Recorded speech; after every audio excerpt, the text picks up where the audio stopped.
Mazi Smith, defensive tackle, Michigan, number 26 overall to the Dallas Cowboys. The truckwreck.com text line 877-881-1053, 877-881-1053. Let us know your reaction to the Cowboys taking Mazi Smith, number 26 overall tonight. Pete Prisco from CBS Sports has already given it a grade.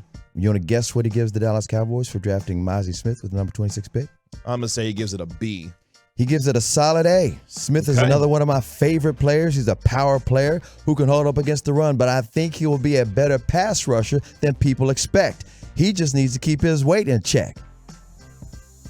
And if he can, they have got a player who's got violent hands, strong as an ox. You can't move him around. And more importantly, Joey, for Micah Parsons, a man who's going to clean it up for him and Leighton Vander Esch and others to be able to get after the quarterback. In fact, here is Micah Parsons, who was on Bleacher Report's draft show tonight.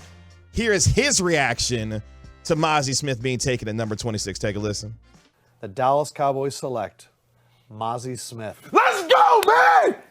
Let's go! Dan New! Yo, look at the text, man. I told you, Dan wouldn't let me down, man. Dan wouldn't let me down. Read the text. What does it say? You want me to read it? Michigan DT, you texted him today at 3:27, and he responded, "I'm all about that life," with 6 exclamation points. And then you wrote, "Please." We about that life. How do you feel, Mr. Micah Parsons? No more QB sneak, AJ. Did you hear Sean and RJ, not Sean and RJ, the draft show hosted by Sean Sharif and Brian Broaddus.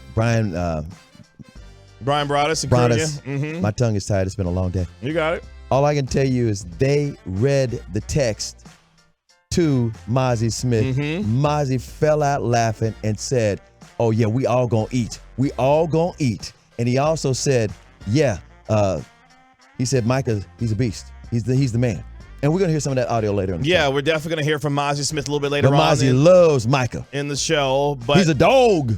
For the Cowboys, who last year, when we look at what they were, 22nd in the NFL in terms of run defense, they had to get this addressed and to do it with Mazi Smith, and they were able to do so. Mazi Smith, who goes 6'3", started the final 28 games of his career at Michigan, 85 tackles, 5 for loss, and a half sack, 4 pass deflections, and 1 forced fumble. One of the things that folks have criticized with it comes to Mazi Smith, still not a great pass rusher as of yet, and he even admitted during his interview with the guys after the show and Aisha Morrison of DallasCowboys.com that that's something he wants to work on and getting better as a pass rusher. But now, after fortifying this defensive line by getting Jonathan Hankins back into the fold, you've got a young bull in there, while the pick, not necessarily sexy, effective for the Cowboys, who needed to find a way to get this run defense much better and to help free up Micah Parsons, Leighton Vander Esch, and others. Because you said the key point. Because it wasn't sexy, there's going to be a lot of knee-jerk reaction because fans or Cowboy fans or people who enjoy team building, they wanted X instead of Y, or they just couldn't see it. And it reminds me of 2 years ago when the Cowboys picked Micah Parsons. I cannot tell you, I watched and I listened, and not just fans and team builders, but scouts and people. Oh, no, they should have got an offensive tackle. What are they doing? If you couldn't get the cornerback, Micah Parsons, there's not enough tape on him. He's only been out of high school for 2 years. This is crazy. And guess what? He starts making plays, and he's generational. So it's okay to have an initial knee-jerk reaction. It's okay to say, wait a minute, it wasn't the sexy pick. But as you read more about him, it's okay to say you were wrong. It's okay to say, guess what? This guy is somebody that they can use. And let me explain why I think they should use him, or why I'm very happy with this pick. 2 reasons. Number one, I did not want them to get a tight end. People kept saying, oh, it's going to be a tight end, going to be a tight end. I kept saying they don't need a tight end. You got other weapons on the offense. And when they were talking about 12 packages and 13 packages, and you use this 3 tight end thing, and they score more touchdowns than any team in the league when they were doing these three tight end packages, I was like, guess what? They forgot about McEwen. They called themselves the 4 horsemen, not the 3 horsemen. Schultz was just the 4th one. He's just the starter. I felt they were okay with the depth of tight end. So I wanted them to address a real need. And you saw for the last 2 years, actually longer than that, every time the Cowboys defense would make a play, they could not stop the run when you needed it. They could not do it, which is why they signed Hankins in the middle of the season last year. And it wasn't enough. In my mind, you got Philadelphia with the #1 running attack in the NFL. Going to the Super Bowl, the fear going into this draft, they were going to get a Bijan Robinson and get even more lethal running the ball. Well, guess what? You got something to address that now. A team in your division that won the division and locked and loaded to go back to the Super Bowl again. I like the way they did this move, and they were able to do this move because of the things they did in March. I'm just saying. And, of course, now for the Cowboys, they still will have opportunities to address possibly running back if they want to address tight end. Yep. Maybe in the second round of Darnell Washington still available at this point as well, the talented tight end out of Georgia. But for the Cowboys, history was made as they take their first defensive tackle in the first round since Russell Maryland back in 1991 when he went #1 overall for the Dallas Cowboys. It worked out pretty well. So, look, again, while people will look at how the board started to fall, because that became part of the story in the first round as things started to move along later into the first round of this year's draft. You had a string of wide receivers start to go, and then you were thinking with Michael Mayer still there and available, all the mock drafts that we had seen, whether it be from Daniel Jeremiah, Dane Brugler, Mel Kiper Jr., Todd McShay, Charles Davis, take your pick. A lot of them had tight end being mocked at number 26, and based on what we had heard from Mike McCarthy earlier this past week about what his description was of the ideal tight end and whether they wanted to address that, that seemed like that could be where they wanted to go. What do they call this season? A lot of, like Reginald Attitude, let's call it line season. And Jimmy Johnson called it the poker, because you cannot believe everything you hear right now. And even though you're trying to figure out things, that's part of the game. There's nothing wrong with poker playing and the lying season. You just got to be aware. A lot of smoke screens getting set up during this time of the year. And even if the Cowboys didn't start it, they weren't mad that people were thinking that. And they still might get a tight end later on in the draft. But the bottom line was, I knew it didn't make any sense to use a first-round draft pick asset on tight ends when, here's the deal. People always say, tight ends don't even make an impact the first year. And then when they complained about Hendershot or Ferguson, guess what? They made a small impact the first year. And I'm like, wait a minute.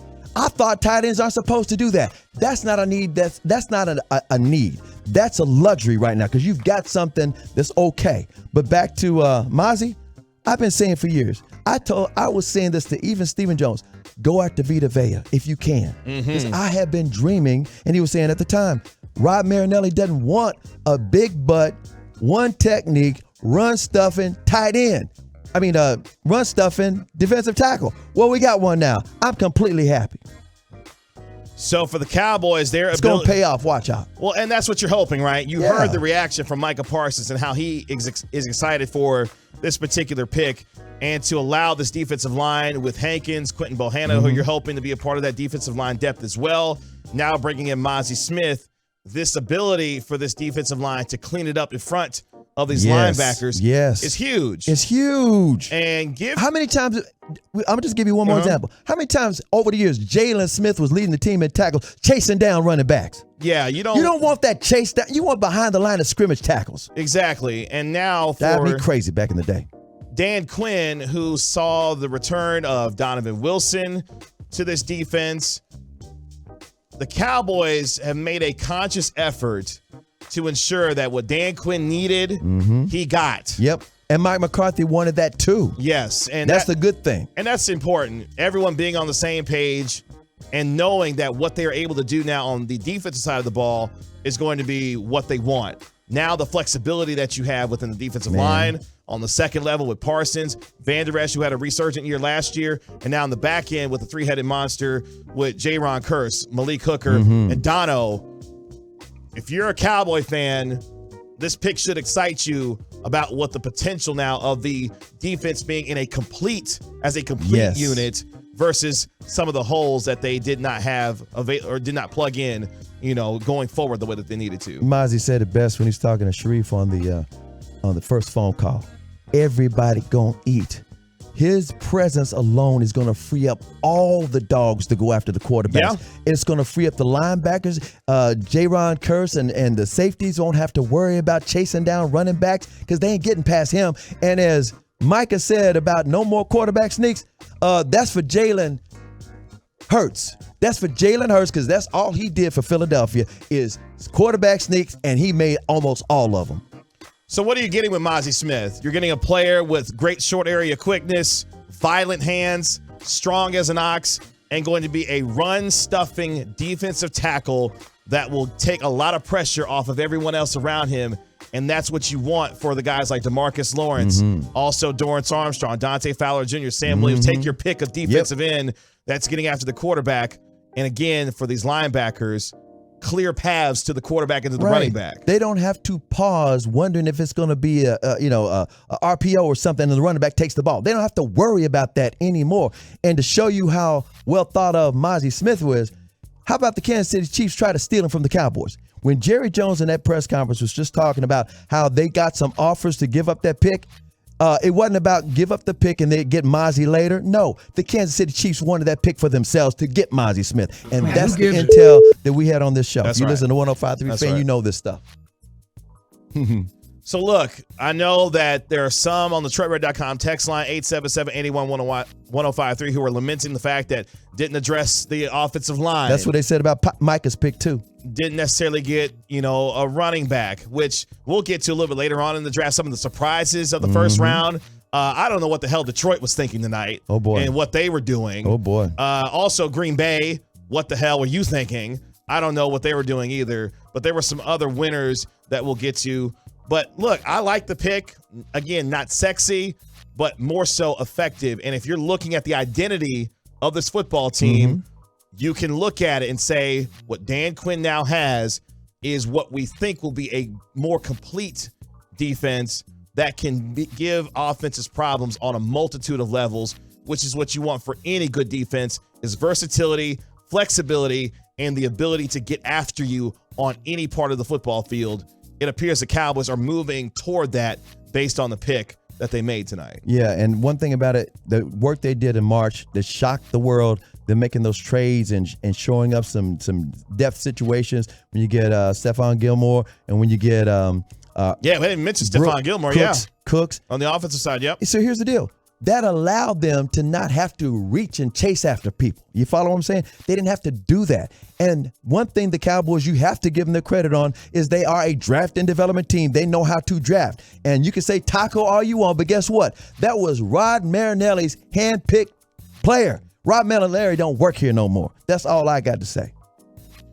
Mazi Smith, the newest Dallas Cowboy at number 26 overall. You saw some varied reaction to it. A lot of people having flashbacks because the last time the Cowboys took a defensive lineman from Michigan. What I just say, Rob Marinelli don't work here no more. That's what I'm saying. It didn't go so well, but you're hoping. Here's the thing, and before we go to break, I'll leave you with this. That's just like saying that Patrick Mahomes is just another Texas Tech quarterback. Since Will McClay took over with the drafting and the personnel department here, Cowboys have had 8 first-round picks. 6 of those players have gone on to be all pros at some point in their career. And last year, of course, Tyler Smith was just a rookie, and he played pretty well for the Dallas Cowboys. All I need to say is, in Will we trust. Yes. And if they got Mazi Smith where they wanted to get him, and more importantly, it helps execute the vision defensively for Dan Quinn, I'm good with it. Me too. I'm good with it. And we will see if Mazi Smith is able to put in the work to get better in all aspects of his game, because if he's able to, the Cowboys may have just hit a home run with fortifying their defensive line. In Dan Quinn and Will McClay, I trust, so they will lead me, hopefully, to where the Cowboys are supposed to go. You're here. Let's go, man! That's right, Micah. That's right. Micah.